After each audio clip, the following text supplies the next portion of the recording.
Hello friends, मेरा नाम है सी Richa Goyal.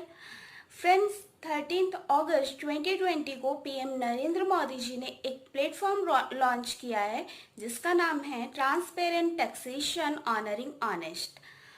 Friends, it is a welcoming step towards direct taxation. कुछ रिफॉर्म्स लाए गए हैं डायरेक्ट टैक्सेशन में जिसके 3 पिलर्स हैं। First is faceless assessment, second is faceless appeal and third is tax payers charter. आज की इस वीडियो में जितने भी डिटेल्स मेरे पास अवेलेबल हैं इन तीनों टर्म्स से रिलेटेड वो मैं आज आपको एक्सप्लेन करने वाली हूँ। अगर आपको वीडियो अच्छा लगता है तो लाइक कर दीजिए एंड वीडियो इम्पॉर्टेंट है तो आप इसको शेयर भी कर दीजिए। सो चलिए फ्रेंड्स, शुरू करते हैं कि क्या है ये फेसलेस असेसमेंट एंड क्यों ये कॉन्सेप्ट लाया गया है डायरेक्ट टैक्सेशन में। फ्रेंड्स, बिलीव मी, ये एक बहुत ही वेलकमिंग स्टेप है, बहुत अच्छा स्टेप है जो बेसिकली लाया गया है ट्रांसपेरेंसी लाने के लिए, करप्शन को रिमूव करने के लिए।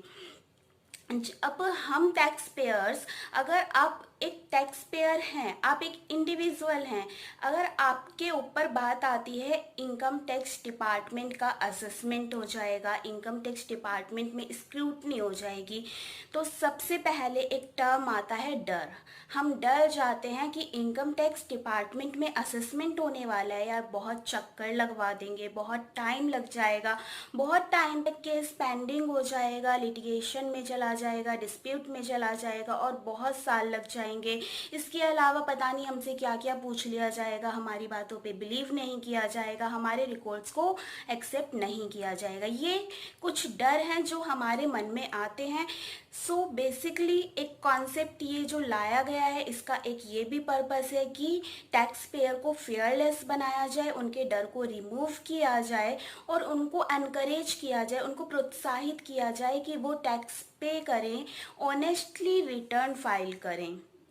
सो फेसलेस असेसमेंट में है क्या कि अब आपको इनकम टैक्स डिपार्टमेंट के चक्कर लगाने की ज़रूरत नहीं है, आपको इनकम टैक्स डिपार्टमेंट में जाने की ही ज़रूरत नहीं है। अब आपके असेसमेंट में सारी मैनुअल इंटरवेंशंस को कम किया जाएगा, एक्सेप्ट सम एक्सेप्शंस, जो कि मैं आपको बाद में बताने वाली हूँ कि क्या एक्सेप्शंस हैं जिसमें आपको फेसलेस असेसमेंट नहीं दिया जाएगा, आपको इनकम टैक्स डिपार्टमेंट द्वारा बुला लिया जाएगा। सो ट्रांसपेरेंसी को मेंटेन करने के लिए, ट्रांसपेरेंसी को इंक्रीज एनहेंस करने के लिए एंड करप्शन को कहीं ना कहीं रिमूव करने के लिए एक डिसीजन लिया गया, एक प्लेटफॉर्म लाया गया कि अब आप को अपने असेसमेंट के लिए इनकम टैक्स डिपार्टमेंट में जाने की ज़रूरत नहीं है। आपको पता भी नहीं चलेगा कि आपका असेसिंग ऑफिसर कौन है।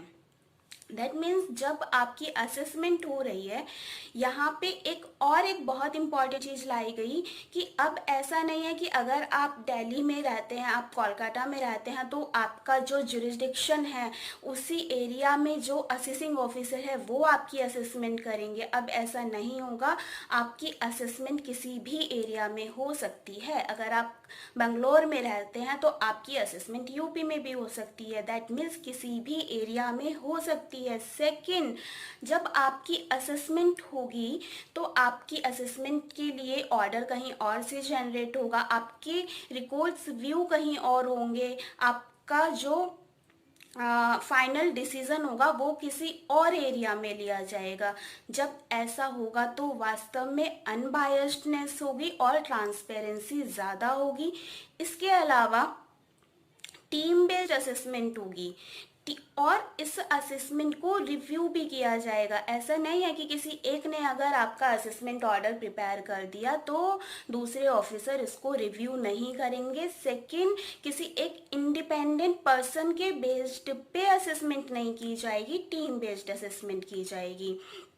तो ये एक बहुत इम्पॉर्टेंट प्लेटफॉर्म मुझे लगता है। डेफिनेटली करप्शन भी कम होगा और ट्रांसपेरेंसी भी इंक्रीज होगी। ये जो फेसलेस असेसमेंट का प्रोसेस है, फेसलेस असेसमेंट की एक ये फैसिलिटी है, ये ऑलरेडी इंट्रोड्यूस तो हो ही चुकी है, एप्लीकेबल भी हो चुकी है 13 अगस्त 2020 से ही, जिस दिन इसको अनाउंस किया गया उसी दिन से इसको एप्लीकेबल भी कर दिया गया है। इसके अलावा बात करते हैं अपील की।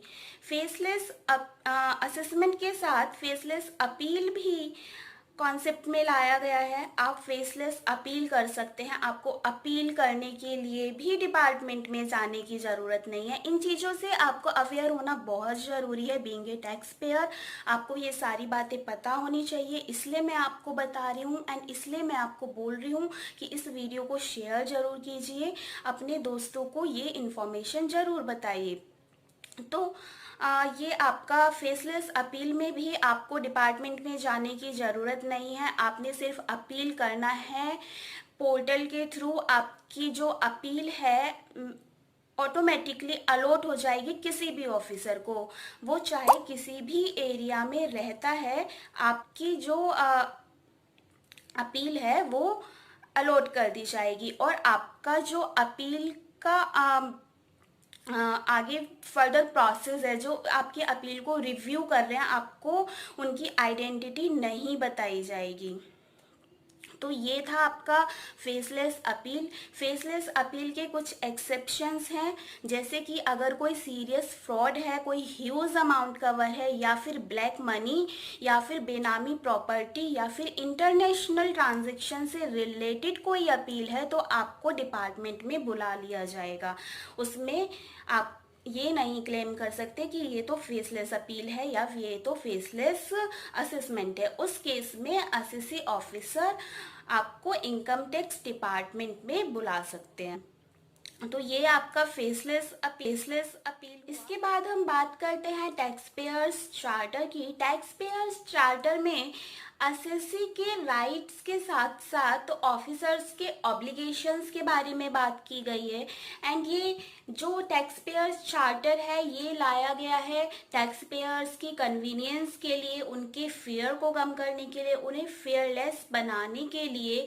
क्योंकि जो हमारा एक डर होता है कि पता नहीं हमारी बातों पे बिलीव किया जाएगा, हमारे रिकॉर्ड्स को एक्सेप्ट किया जाएगा या नहीं किया जाएगा, कहीं ना कहीं ये भी होता है कि एओ असेसिंग ऑफिसर हमसे अनरीजनेबल अमाउंट रिकवर करते हैं। तो इन सारी चीज़ों को कम करने के लिए, इन सारी चीज़ों को रिमूव करने के लिए टैक्स पेयर्स चार्टर का ये कॉन्सेप्ट लाया गया है। इसमें स्पेसिफिकली बोला गया है कि आपको टैक्स पेयर की दी गई इंफॉर्मेशंस पे, उसकी बताई गई बातों पे बिलीव करना होगा अनटिल एंड अनलेस आपके पास कोई रीजनेबल ग्राउंड नहीं है, आपके पास कोई वैलिड रीजन नहीं है शक करने का। तो आपको उसके बताए गए इंफॉर्मेशन पर और उसके दिए गए रिकॉर्ड्स पर बिलीव करना होगा। सो टैक्स पेयर चार्टर्स में कुछ इम्पॉर्टेंट बातें ऐसी बताई गई हैं जो कि टैक्स पेयर के फेवर में होने वाली हैं। तो आपने ये टैक्स पेयर्स चार्टर के बारे में डिटेल में ज़रूर पढ़ लेना चाहिए, अपने राइट्स हमें ज़रूर पता होने चाहिए। इसके अलावा सर्वे में कुछ चेंज किए गए हैं। सर्वे में बोला गया है कि अब से जो सर्वे होंगे वो इन्वेस्टिगेशन विंग के द्वारा किए जाएंगे। इसके अलावा जो टीडीएस से रिलेटेड सर्वे होंगे उसमें सिर्फ टीडीएस के प्रोविजंस एंड टीडीएस से रिलेटेड रिकॉर्ड्स को ही वो चेक करेंगे, उन्हीं को वो फर्दर प्रोसीड कर सकते हैं। आपकी इन्वेंट्री को होल्ड करने का उनके पास कोई राइट नहीं होगा। आपकी बुक्स ऑफ अकाउंट को इम्पाउंड करने का उनके पास कोई राइट नहीं होगा। Placing identification of marks on books का भी उनके पास कोई राइट नहीं होगा। वो सिर्फ और सिर्फ टीडीएस प्रोविजंस को ही चेक करेंगे, टीडीएस प्रोविजंस पर ही फोकस करेंगे। तो ये एक बहुत इम्पॉर्टेंट स्टेप लिया गया है। कहीं ना कहीं असेसी के हरासमेंट को कम करने के लिए ये स्टेप लिया गया है। तो ये भी बहुत एक अच्छा स्टेप है, इसके बारे में भी आपको ज़रूर पता होना चाहिए। इसके अलावा स्पेसिफाइड फाइनेंशियल ट्रांजैक्शंस, जिसको हम शॉर्ट में कह देते हैं एसएफटी, में कुछ अनहेंसमेंट किए गए हैं। एसएफटी का प्रोविज़न पहले से ही है, लेकिन इसमें जो चेंजेस किए गए हैं वो ये हैं कि आपकी लिस्ट को एनहेंस कर दिया गया है, उसमें कुछ और ट्रांजैक्शंस को ऐड कर दिया गया है। एसएफटी होते क्या है क्विकली आपको बता देती हूँ। कुछ specified persons income tax department को इन्फॉर्मेशन देते हैं आपके ट्रांजैक्शंस के बारे में। अब आप बोलेंगे कि ये ट्रांजैक्शन वो कैसे रिकॉर्ड करते हैं और किस बेस पे इनकम टैक्स डिपार्टमेंट को इन्फॉर्मेशन जाती है। इनकम टैक्स डिपार्टमेंट के लिए आपकी जो एक आइडेंटिटी होती है वो आपके पैन कार्ड से होती है। तो आपका जो पैन नंबर है, आपको पता ही होगा कि आप कोई ट्रांजैक्शन अगर बैंक में करने चाहते हैं, सपोज आपने कैश डिपॉजिट कराना है कुछ सर्टेन लिमिट से ज़्यादा, तो आपने पैन नंबर देना कंपलसरी होता है। आप अगर एफडी कराने जा रहे हैं तो आपसे पैन नंबर लिया जाता है। आप लोन ले रहे हैं तो आपसे पैन नंबर जरूर लिया जाता है। आप करंट अकाउंट खुलवा रहे हैं तो भी आपसे पैन नंबर लिया जाता है।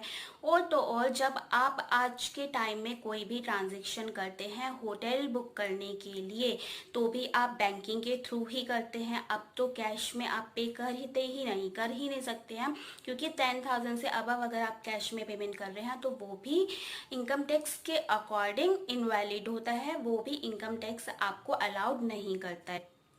तो पैन नंबर के थ्रू आपका एक रिकॉर्ड प्रिपेयर हो जाता है और गवर्नमेंट वो जो रिकॉर्ड है उसको लेती है कुछ स्पेसिफाइड पर्सन से, जैसे कि आपके बैंक हुआ एंड होटल्स हुए, एजुकेशनल इंस्टीट्यूशंस हुए।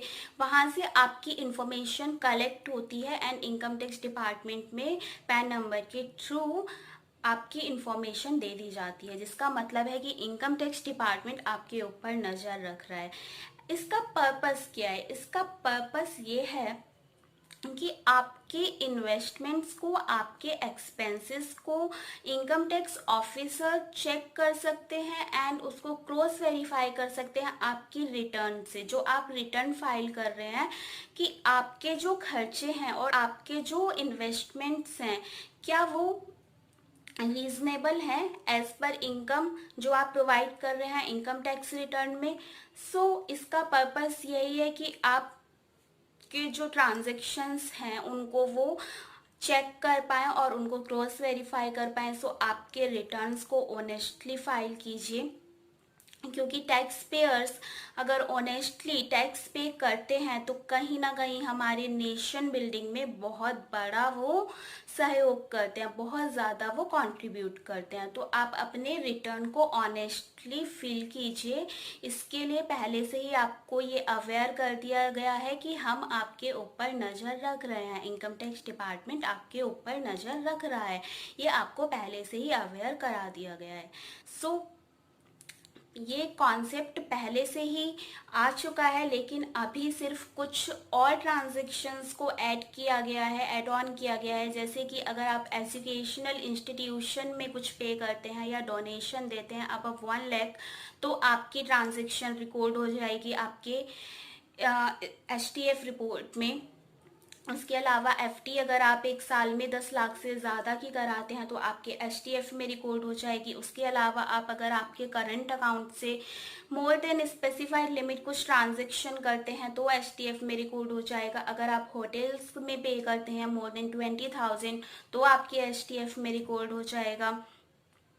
इसके अलावा अगर आपका कोई बिजनेस ट्रिप है, डोमेस्टिक बिजनेस ट्रिप है, उसके लिए एयर टिकट अगर आप बुक करा रहे हैं तो आपके HTF में रिकॉर्ड हो जाएगा। और भी बहुत सारी ट्रांजैक्शंस दी गई हैं जिसके बारे में आपको पता होना चाहिए कि कौन सी ट्रांजैक्शंस आपके HTF में रिकॉर्ड हो रही हैं। ये था आज जो आपका प्लेटफॉर्म हमारे PM मिस्टर नरेंद्र मोदी जी ने लॉन्च किया है, उसके बारे में एक ओवरव्यू कि क्या क्या उन्होंने रिफॉर्म्स लेकर आए हैं, क्या क्या चेंजेस उन्होंने डायरेक्ट टैक्सेशन में लाए हैं, उसका क्या ऑब्जेक्टिव है हमारे लिए, उसका क्या बेनिफिट है, ये सब मैंने आपको इस वीडियो में बताया है। आई होप कि आपको समझ में आया होगा। अगर आपके कुछ डाउट्स हैं या आपके कुछ क्वेश्चंस हैं, आपके कुछ व्यूज़ हैं, तो आप कमेंट बॉक्स में शेयर कर सकते हैं। सो गाइस, आप ऐसे ही वीडियोस को देखते रहिए। एंड अगर आपको ये वीडियो पसंद आया है तो इसको लाइक कीजिए एंड अपने फ्रेंड्स को अवेयर करने के लिए, उनको ये इन्फॉर्मेशन देने के लिए वीडियो को शेयर जरूर कीजिए। So thank you. जय श्री कृष्णा।